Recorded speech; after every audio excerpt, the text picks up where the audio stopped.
I think sometimes just talking about the functionality of life, or the day-to-day affairs, it's just a bit boring.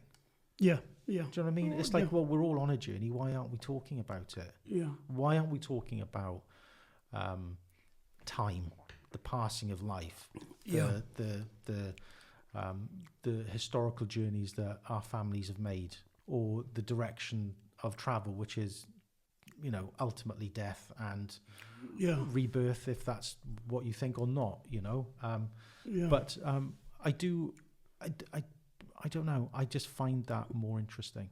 Yeah. I mean, I'm getting the sense you tend not to think about life as sort of, you don't kind of bore down into life in those sort of reflective, philosophical thinking. Not on a regular basis. No. I mean, I have thought about life in different circumstances. Yeah. But not in a kind of a spiritual sense, if you know what I mean. So, okay, I mean I find that really interesting, because I would say that I think about life and death every day. But not in a morbid sense. That would be really depressive, wouldn't it? But just in a philosophical sense. And I would say, I wouldn't say most of the day, but certainly frequently throughout the day, I'm thinking about life and the life cycle and death and religion and God and the non-functional stuff of life.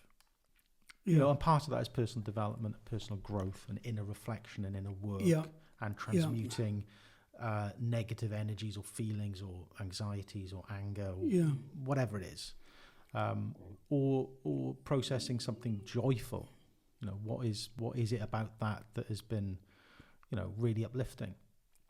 But I don't think people tend to think in that meticulous way about those things. No, because I think people are too preoccupied with the material aspects or the materiality of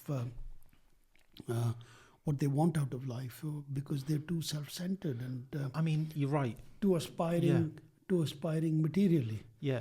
Rather than spiritually. Do you know, I think you've hit the nail on the head there, because it's this headlong pursuit of materialism, which I find really, I don't think there's any other word than ugly. I find it really ugly, because it's completely hollow, because ultimately that is meaningless. So, I mean, one of the ways I look at life is that it's not just about the physical material world, which we experience daily, but that is materialism, isn't it? The pursuit of anything within the material realm. Yeah. I find the more interesting parts of the self are the unseen, the things you can't really touch, whether they're thoughts, emotions, feelings. Yeah. I mean, you can't quantify love, for example, can you? No. Well, you can't. It's non-tangible, but it's more real than anything you find.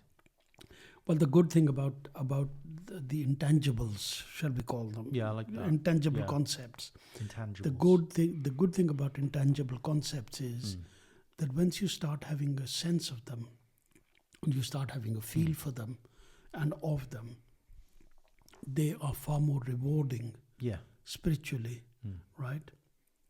And psychologically even, that they would lift your mood, they would lift your health.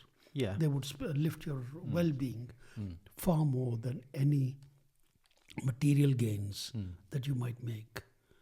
Yeah. And I think people miss out on that. People miss out on that in a big, big way.